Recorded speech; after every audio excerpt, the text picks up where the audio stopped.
Монгол улсын их хурлын дарга Монгол улсын их хурлын ишгэн шүү дээ. Монгол улсын хүний эрхийн үндэсний комиссийн тухай хуулийн 7 дугаар зүйлийн 1.12, 9 дугаар зүйлийн 9.1, 17 дугаар зүйлийн 17-гийн 1-р хэсэг, гендерийн эрхтгч байдлыг хангах тухай хуулийн 15 дугаар зүйлийн 15-ийн 1-4, хүний эрх хамгаалагчийн эрх зүйн байдлын тухай хуулийн 10 дугаар зүйлийн 13-ийн 5 заасан чиг үүргийн дагуу комиссоос Монгол улс дахь хүний эрхчлөлийн байдлын талаарх 24 дахь илтгэлийг 2025 оны 3 дугаар сарын 31-ний өдөр улсын хурлууд хөрвүүлээд байна. Энэ удаагийн илтгэлийг комиссоос 2024 онд гүйцэтгэсэн судалгаа, хяналт шинжилгээ үнэлгээ, комист ирсэн гомдол мэдээлэл, комиссийн гишүүнээс наашлахаар хийсэн хяналт үр дүн, мөн төр, иргэн, иргэний нийгэм, олон улсын байгууллагуудын албан ёсны тайлан мэдээлэл, бусад их сурвалжид үндэслэн 6 бүлгийн хүрээнд боловсруулж Монгол улсын их хурлаар шийдвэр гаргуулахаар 45 саналын амд томилон танилцуулж байна.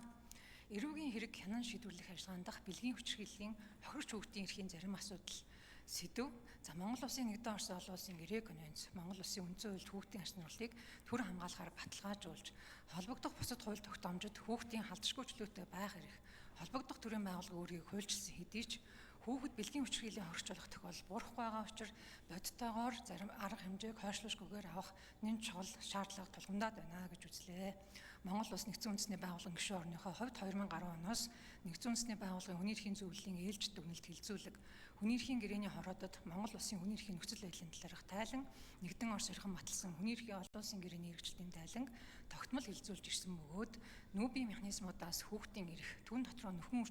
хүчирхийлээс ангид байх хэрэгэд онцгой ач холбогдол өгч нэн тэргуунд анхаарахыг зөвлөж байна. Комиссоос эрүүгийн хэргийн шийдвэрлэх ажиллагаанд бэлгийн хүчирхийллийн хоригч хүүхдийн эрх хамгааллын байдал дүн шинжилгээ хийж, хүүхдийн эрхийн асуудлаар мэргэжсэн судлаач, шинжээч, энэ төрлийн эмнэлгийн хохирогч нарт тусламж үйлчилгээ үзүүлж буй мэргэжлүүдтэй уулзалт ярилцлага, хууль нэлтийн болоод хүүхдийн эрх хамгааллын чиглэлээр ажиллаж буй төрийн байгууллагын тоо мэдээлэл, хяналт шалгаж дүн шинжилгээнд үндэслэн бэлгийн хүчирхийллийн хохирогч хүүхдийн эрх хамгааллын талаар энэ тэргуунд анхаарах асуудлыг дүгнэж, цаашид давах арга хэмжээний 9 саналыг итгэлийн 5 дугаар бүлэгт дэвшүүллээ. Сонгох эрх 2024 оны сонгуулийн үйл ажиллагаа. Төрийн бүх эрх нь ард түмний мэдэлд байх үндсэн хуульд ардчлалын төрийн гол шинжим, Монгол Улсад хүмүүнлэг иргэний ардчсан нийгэм байгуулах 1992 оны үндсэн хуулийн үзэл баримтлалд тулгуурлан Монгол Улсын үндсэн хуулийн 3-ын 1-р заалтад Монгол Улсад засгийн бүх эрх ард түмний мэдэлд байна гэдгийг баталгаажуулсан билээ. Монгол Улсад 2024 оны 6 дугаар сард Монгол Улсын их хурлын 2024 оны 10 дугаар сард аймаг нийслэл сум дүргийн эрдэнэ төлөвчдийн хурлын 9 дахь удаагийн ээлжид сонгуул зохион байгуулагдлаа. 92 оноос хойш Монгол Улсын их хурл 76 гишүүнтэй байгуулагдаж байсан бол Монгол Улсын үндсэн хуульд оруулсан нэмэлт өөрчлөлтийн дагуу 2024 оноос 126 гишүүдээс бүрдэх болсон бөгөөд 78 гишүүн олныг төлөөлөх, 48 гишүүн хувь тэнцвэрлэн төлөөлөх аргаар сонгох холимог сонгуулийн тогтолцоог анх удаа хэрэгжүүлсэн онцлогтой сонгуул байлаа. Комиссоор хуулиар хүлээсэн чиг үүрэг бүрэн эрхийнхээ хүрээнд 2024 оны Монгол Улсын их хурл болон аймаг нийслэл сум дүргийн эрдэнэ төлөвчдийн хурлын ээлжид сонгуулиар сонгуулийн эрх бүхий иргэд бүх нийтээрээ шууд тэгшэрхийн үндсэн дээр саналаа чөлөөтэй нууцаар гарах үндсэн зарчмыг хэрэгжүүлсэн байдал дүн шинжилгээ хийж шийдвэрлэх асуудлыг тодорхойлж цаашид давах арга хэмжээний талаарх 7 саналыг энэхүү бүлэгт тусгалаа. Хүний эрх хамгаалагч болох өмгөөлөгч сэтгүүлчийн өнөөгийн нөхцөл байдал. Монгол Улсад хүний эрх хамгаалагчийн үйл ажиллагааны баталгаа хамгаалтыг 2021 онд хуулиар тодорхойлж тэдний эрх үйл ажиллагааг хүүлэн дэмжих хамгаалах механизмыг шинээр байгуулсан. Хүний эрх хамгаалагчийн эрх зүйн байдлын тухай хуулийн 11 дахь хэсэг заасны дагуу комиссийн дэргэд хүний эрх хамгаалагчийн эрх зөрчигдсөн хэсэг талаар дүгнэлт гаргах чиг үүрэг бүхий орон тооны бус хороо ажиллаж, уг хуулийн хэрэгжилт олон хүний эрх хамгаалагчийн нөхцөл байдал дүн шинжилгээ судалгаа хийж, Монгол Улс дахь хүний эрх чөлөөний байдлын талаар илтгэл тусгах чиг үүргийг 3 дахь жилдээ хэрэгжүүлж байна. Хүний эрх чөлөө нийтийн эрхийг хамгаалахад үйлчлүүлэгчийн хууль ёсны ашиглалтыг хамгаалж, хууль зүйн тусалцаа үзүүлдэг өмгөөлөгчд нийгмийн шударга ёсыг шаардсан үзэл бодлоо илэрхийлж, олон нийтийн мэд хэргийг хангахын тулд ажилладаг сэтгүүлч нь өөрийн бусдын нийтийн эрхийг хамгаалсан үйлдэл улмаас занал хийлэл, дарамт шахалт, халдлагад өртөх, яс шийтгүүлэх эрсдэлтэй ажилд хэрэгжилж байна. Иймд өмгөөлөгчийн мэргэжлийн үйл ажиллагаа явуулахад нь удирдлага болгодог өмгөөлийн тухай хуульд нэмэлт өөрчлөлт оруулах, сэтгүүлчдийн хувьд хэвлэлийн өршөөлийн тухай хуулийг шинжлэх хэрэгцээ тулгамдсан болохыг энэ сэдвийн хүрээнд дахин сануулж байна. Комиссоос 24 онд хийсэн хүний эрх хамгаалагч, өмгөөлөгч, сэтгүүлчийн өнөөгийн нөхцөл байдал судалгааны дүнд тулгуурлан аюулгүй байдал, хуулийн хүрээнд мэргэжлийн үйл ажиллагаа явуулах боломж баталгааг нэмэгдүүлэх чиглэсэн 7 саналыг төвшүүллээ. Хүний эрх ба цахим технологийн хөгжил харилцаа холбооны хувьсгал хийж мэдлэгийг ардчилж, бүтээмжийг дээшлүүлж, хүний амьдралын чанарыг сайжруулах төдийгүй хүн төрөлхтний инх тогтвортой орших найдвар шийдэл болж байна. Гэвч мэдээлэл өгөгдлийг хэмжээгээр цуглуулж босруулах үндсэн гормоор ажилтдаг цахим технологиуд хүний эрх чөлөөг ноцтой зөрчих эрсдлийг дагуулдаг. Орчин үеийн нийгэмд хүний хувийн мэдээлэл бүртгэгдэхгүй орон зай үгүй болжээ. Ухаалаг тодтголтой гар утас, таблет, цаг, компьютер, видео тоглоом, олон нийтийн сүлжээ зэрэг тэдгээр суулгасан програм хангамжууд, орон байрны аюулгүй систем,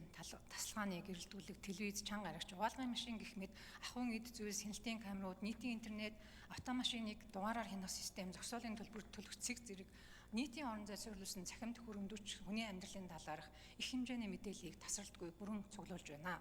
Хувийн мэдээлэл, хувийн нууц, хувийн орон зайг чанд хамгаалах нь хүний халдшгүй байх хэрэгчлөөтэй унших үндэс билээ. Дарамт авчлагаас эмээх айдас хүмүүсийн үзэл бодлоо чөлөөтэй илэрхийлэх эрмэлзлийг бөхөөж, төрийн үйл хэрэгт оролцох хэлбэр төдий болгож улмаар ардчил хэвшгэд хүрдэгэ. Тиймээс хиймэл оюухан, цахим технологийн тооцооллын алдаа хүмүүсийг ялгарлан гадуурхагдах, хэлмэгдэх нөхцөлийг үүсгэж, алгоритмын ил тод бус байдал нь түүнд хяналт тавих, шүүхэд хандаж, эрхээ сэргийх боломжийг хязгаарлаж байна. Төрийн үйлчлэгийг цахимаар хүргэх дахман настан, өвлийн бишэлтэй зэрэг зарим бүлгийн иргэдэд бэрхшээл тулгардаг болохыг харгалзаж, цахим хуваагдлын эсрэг арга хэмжээ авах нь чухал бөгөөд Монгол улсын хууль тогтоомжийг сайжруулах, бодлогыг тодорхойлох, хэрэгжилтийг уялдуулах, ялангуяа хүний эрхэд нөлөөлөх эрсдлийг тооцож, нэн шаардлагатай хэрэгжүүлэх арга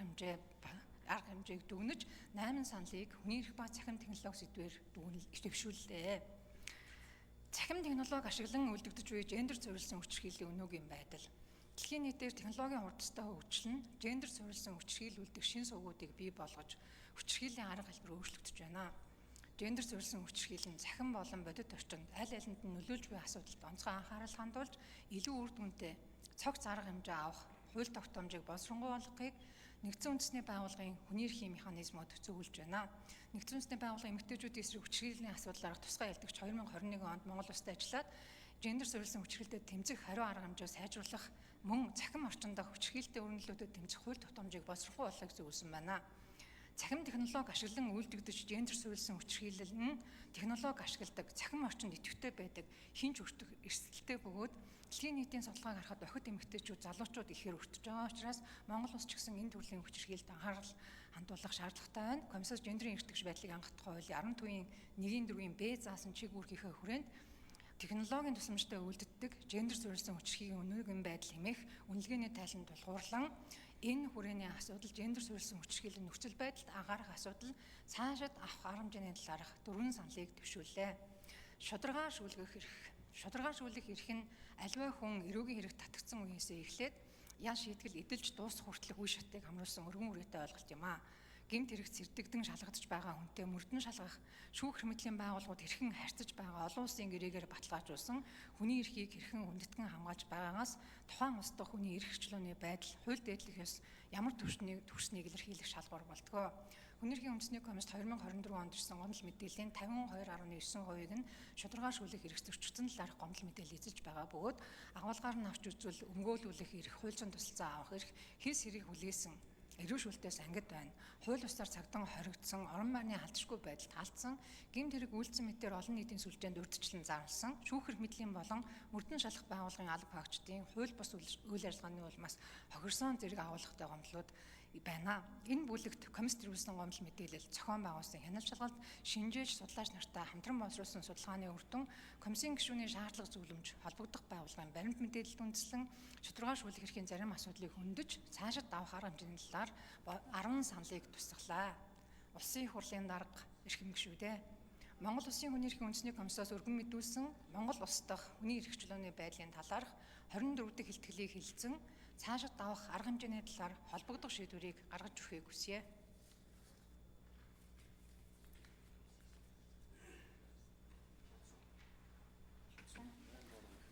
За баярлалаа. За илтгэлийг хэлэлцэн талаарх хууль зүйн байнгын хорооны